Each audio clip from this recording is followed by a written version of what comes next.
This is Baby Boomer Tales. I need to make a correction before I go one step further here. A few weeks ago, I did an episode called My 29 All-Time Favorite Music Songs. And when I was introducing everything, I started saying how we did Volume 1, and then we did Volume 2, and now we're doing Volume 3. And I made a statement something like, I should have called it my 57 all-time favorite music songs. And 29 times 3 is 87, not 57. And the only thing I can figure out is 29 times 2 is 58. So I must have taken the 50 from that and the 7 from the 87. And that's where I got that number. In the editing process, I never did catch it, and I didn't catch it until 2 days before it was to be released. It had already been published. And so I went back with the good intentions of changing that, but it's funny, when you speak into your microphone, you sound different than maybe you sounded 2 days before. Same microphone, same place to sit, same everything, and yet the sound quality is different. I couldn't get it to be seamless enough, and so I decided, well, I'll just let it go. No one's going to notice. So if you noticed, congratulations, and if you didn't, well, you and I have a lot in common. You can find us on the internet at babyboomertales.com. Once you've arrived there, you can find links to our Facebook page, to a place where you can be a patron, where you can buy our book, and all kinds of places you can access our podcast. Give it a shot. You might like some of the pictures I put there. How are you today? My name's Jim. I'm glad you're here right along with me. We're going to talk about an intimate issue I have, and the title of the podcast is My Bedroom. Now don't get excited. It's not that intimate, and it's not that exciting. I remember when I was really little, like 5, 6 years old, we lived in our basement at our house up there in north central Colorado mountains, where we lived on the hill overlooking town, and all that was there that we lived in was a cinder block basement. In the wintertime, it looked like some kind of big old igloo. Well, my bedroom I shared with my brother John, and later my brother Don. And we had 2 sets of bunk beds in that little bedroom, and the bedroom was not very large at all. The bunks were so close to each other, we would jump back and forth from the top bunk, try to land on the top bunk over on the other side of the room, and we'd usually do it unless we would crash and fall and hurt ourselves and cry and all that stuff. We'd make forts out of blankets. We'd play where we couldn't touch the floor because the hot lava would just boil you alive. Glug, glug, glug, glug. We lived in that basement for years, and that was a good little bedroom for us boys. But the folks did build the rest of the house, and eventually we moved upstairs, and we still shared a room, John, Don, and I. It was a much larger room, but we still had the 2 sets of bunk beds. 4 beds in all, 3 of us boys, so if we had company, there was a bed for them. And we still played fort, we still played lava, but jumping from one set of bunks to another set of bunk beds was a lot more exciting and a lot more dangerous, and we had a lot more crash and burns. But I remember that bedroom so well. It was a very nice little room, but my mom always liked to sleep with the windows open. I have to remember, in the middle of the summer, it might get 25 degrees at night, and we'd be laying there shivering. To this day, I have to sleep in a cold bedroom in the summertime. Now our bedroom has 3 heat vents, plus a vent in the bathroom, so I can set that air to be at 72 in the house, and it'll be about 65 in our bedroom, and so that's good. I like that. I just open up those heating vents, and it gets nice and cool in there in the summertime. But I used to lay right by this window, and I'd have a transistor radio in the summertime, and the window would be open, and I'd set that transistor radio up on the windowsill, and I'd turn it, and I could find the St. Louis station where they played Cardinal games, St. Louis Cardinals. and it was Jack Buck and Harry Carey on KMOX AM 1120 on your radio dial. And for some reason, not every night, but when the weather was just right, I'd get that station pretty good and I could listen to a baseball game. Wonder what it'd be like to be able to go to a baseball game and see Stan Musial and Red Schoendienst and maybe Bob Gibson pitching. That was a wonderful thing. I wasn't even a Cardinals fan, and I just loved listening to them. As I got older, I just felt trapped having to share a room with my little brothers. And so I made a big declaration of independence, and I told my folks I wanted to move back downstairs. Now, our old bedroom that us boys shared had been turned into my dad's office, but their old bedroom down there was just a spare bedroom. And so I moved into the spare bedroom in the basement when I was about 12, maybe 13 years old.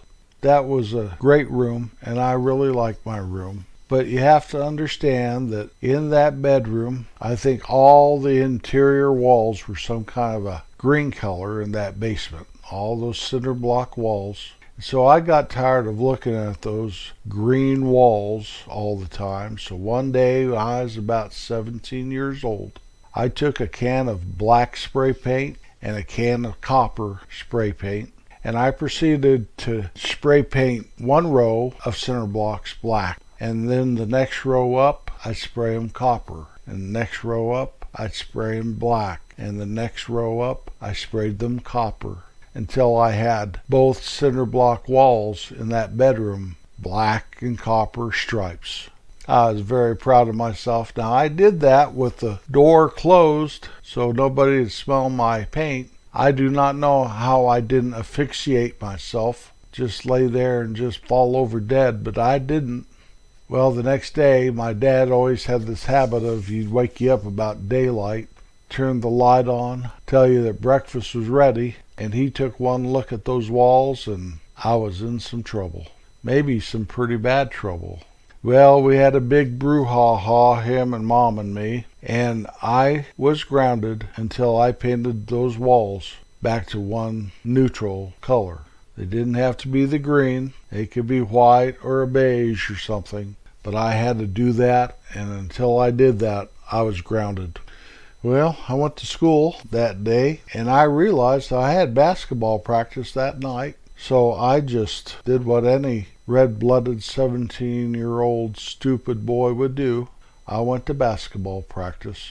Basketball practice was about 2 hours, and right at the end of practice, all of a sudden, here showed up my Aunt Connie. So I went over there, and she said, "Listen, John and I are painting your walls because when you didn't come home and you came to basketball practice, we knew you'd be in so much trouble you'd never get out of it."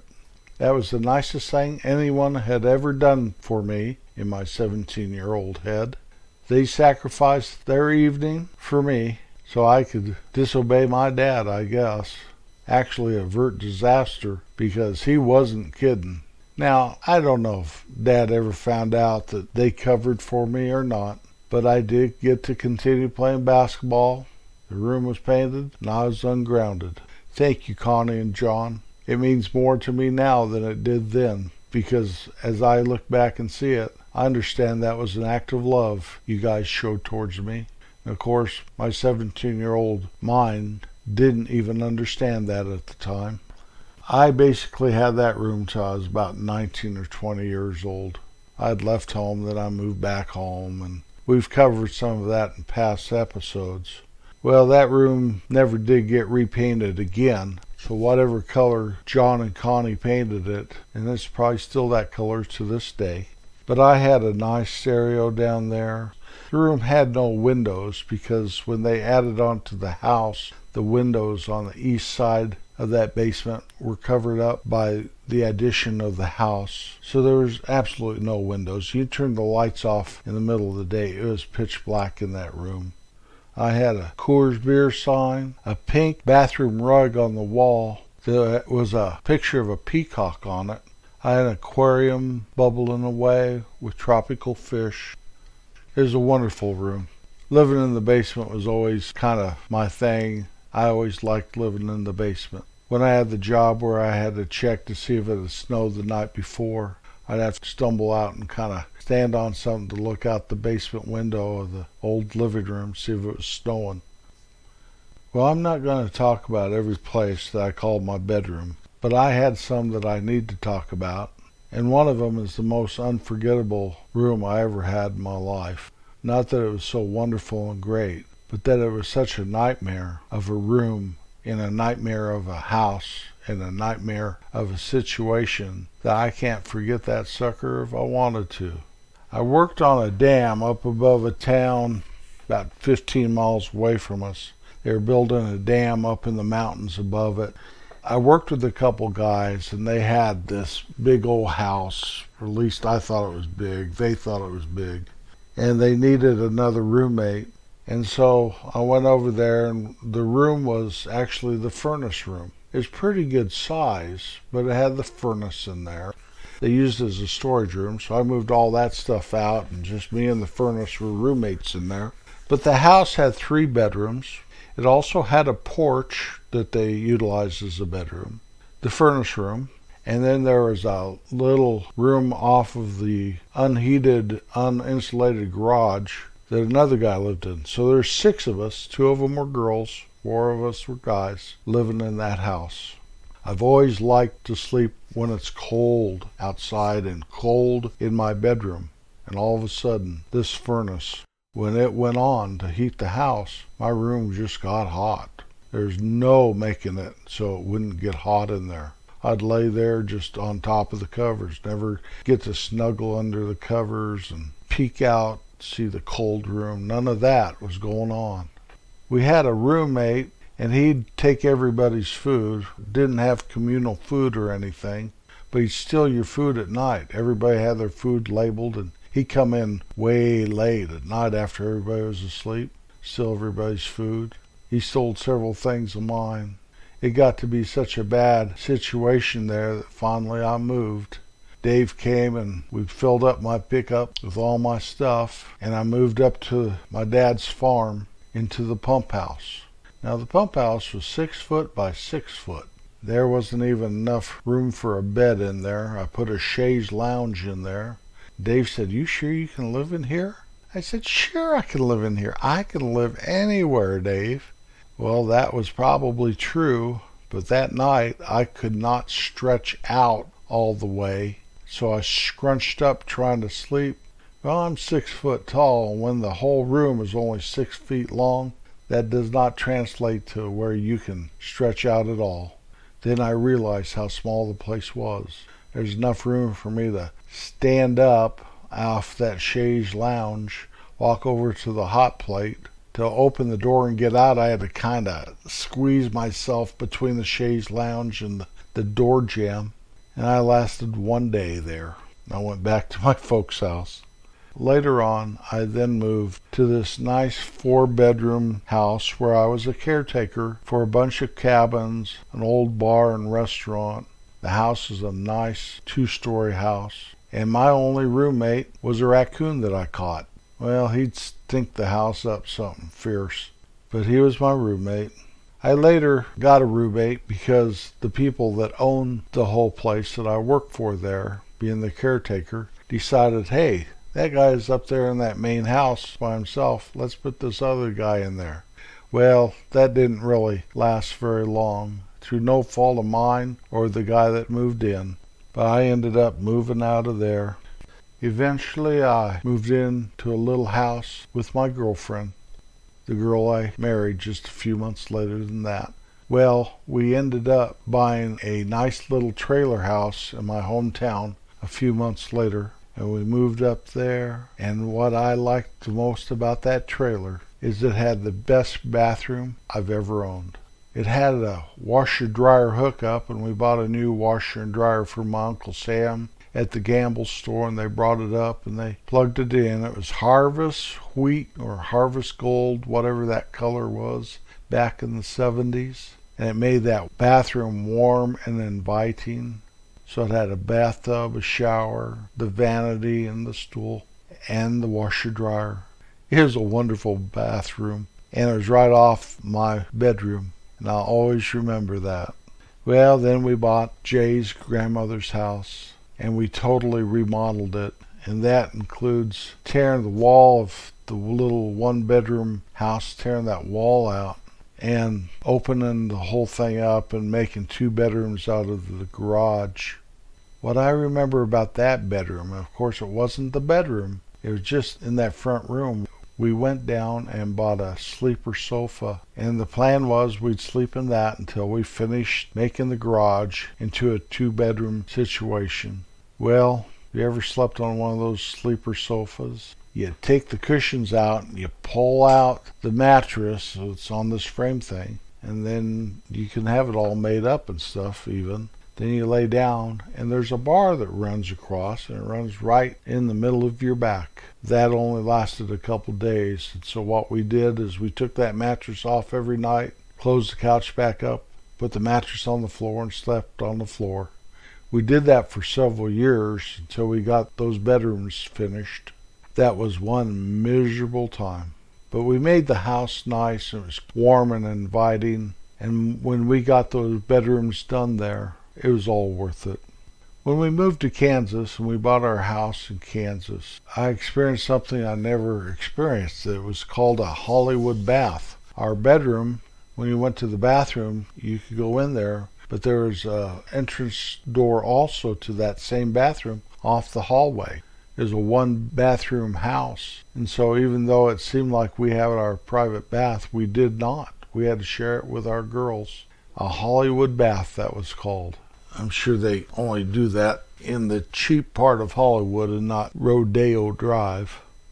Our house today, our bedroom is very large, and it has a sitting room in it also that's kind of L-shaped away from what was intended to be the sleeping area. Well, when we moved in, I decided, let's put the bed back there. I've always kind of liked cubbies and stuff where I sleep. And so we put our king-size bed back there in that sitting area. And the main problem with it, there's only about a foot on each side of the bed that you could negotiate. So it was enough to make the bed and all that, but it should have been about another foot wider there. And we put bookshelves in the bedroom part, had a nice library. And we were that way for 20 years there. To get to the bathroom in the middle of the night, you had to kind of remember where the bath was because it was off of the sleeping area. Well, finally, my wife talked me into, let's switch that all out. And so we put the bed where it was intended to be. And when I get up now, I just sit up and the bathroom's right there. The area that we had the bed has turned into a nice little sitting room. My wife uses it for her study. It also has a TV in there. We took the library and put half of it in that sitting area, half of it in my office, and it all worked out better. I should have listened to my wife in the first place. We have a very nice bedroom. Like I said, we have 3 heating vents in that bedroom, so it can be just as cold as you want in the summertime in there. So I can sleep like a baby, wake up all refreshed, and thankful to God Almighty that I'm not sleeping in a furnace room somewhere.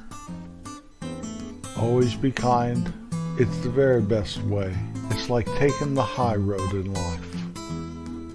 I'll be back next Wednesday. Peace out.